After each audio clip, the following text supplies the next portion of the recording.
When we begin to look at limits that are approaching infinity, what we're really looking at is end behavior. What's happening on the x-axis whenever I go towards infinity or negative infinity? What are the y's doing? So whenever we look at this, the easiest way to look at it a lot of times is to go through and just look at end behavior. So first we consider end behavior. And then, if we have to, we consider what the horizontal asymptote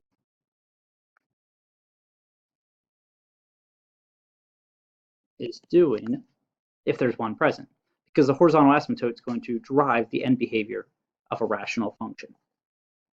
So looking at our first example, the key is to realize what function family we're living in. And here we're living in a cubic function family. Now I don't know how much it rises and falls, local maxes and mins, but I do know, since it's reflected, that my end behavior is left up, right down. So just for the sake of completing a picture, I'm going to go ahead and put that in there. It's not an accurate graph, it's just a sketch so we can see end behavior. So if I'm looking at the limit as x approaches infinity, that's saying x is going to the right. Well, what's my function doing? My function is going down to negative infinity. So that's going to be my limit. And then if I look at the limit as x goes to negative infinity, well, what's my function doing? My function is going up to infinity. So there are my two limits, to the right and to the left. Looking at example 2, I see here that I have exponential, specifically growth, because e is greater than 1. So if I go ahead and sketch this out, we know that exponentials all have a horizontal asymptote at 4, up there. And then since it's growth and it's positive, I know the graph is growing up like that. Again, it's a good enough sketch to get me an idea of what happens when I go to infinity and negative infinity. Specifically, my graph is going to infinity, and as it goes to the left, positive 4. So the limit to infinity is infinity. The limit as x approaches negative infinity is the asymptote 4. Never reaches it, but it gets close to that value.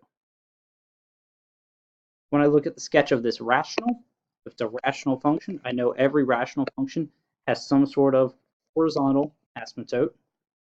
And if we remember, we take the largest power on the top divided by largest power on the bottom, which ends up being 0. So I know the horizontal asymptote goes right across there. If you want to think about it a little bit, the vertical asymptote is at 0 also. It's a 0 the denominator. And right now, I have enough to know what the limits are, because as I go toward infinity, I know eventually it's going to get really close to that asymptote. And as I go toward negative infinity, it's going to get really close to that asymptote. I don't care if it's from above or below. Either way, these limits are going to be 0. I don't need the inside of the graph or the branches themselves to tell that. Now it helps if I know that that branch goes up there and this branch is like that. But that's not essential in order to figure out the limits. When I look at example 4, again I have rational. So I start first off by looking at horizontal asymptote. So here my horizontal asymptote is going to be negative 3x squared over x squared, which is just negative 3.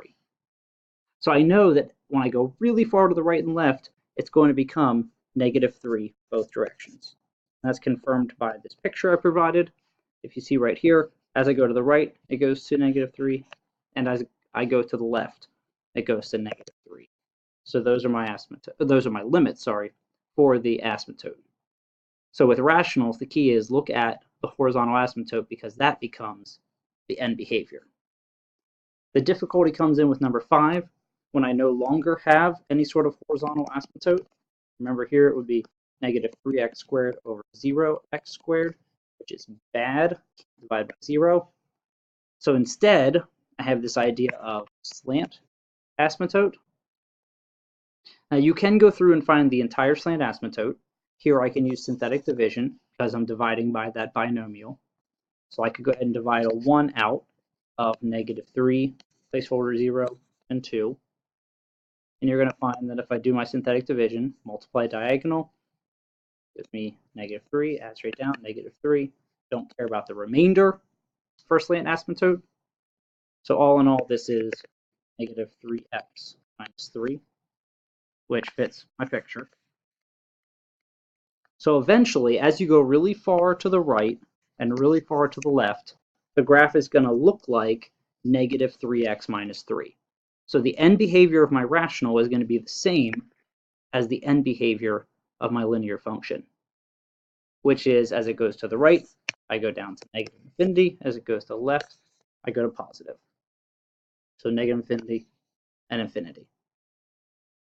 Now, the more you think about it, and the more exposure you have to these, you can start to realize that I only really need the sign of the slope, because every single negative slope is going to go down, and it's going to be negative infinity on the right and infinity on the left. That's m is negative. Or if m is positive, doesn't matter what the y-intercept is, it's going to go up to the right and down to the left. So as you go to do this, as you go to find the slant asymptote, if you can find just the sign of the slope, you can go ahead and use a little deduction to figure out what the end behavior is going to be. But if you want to, you can just find the entire slant asymptote, and that will also tell you what's going on. So looking back at it, we had a couple different ideas. We had end behavior if we knew the parent function, like in examples 1 and 2.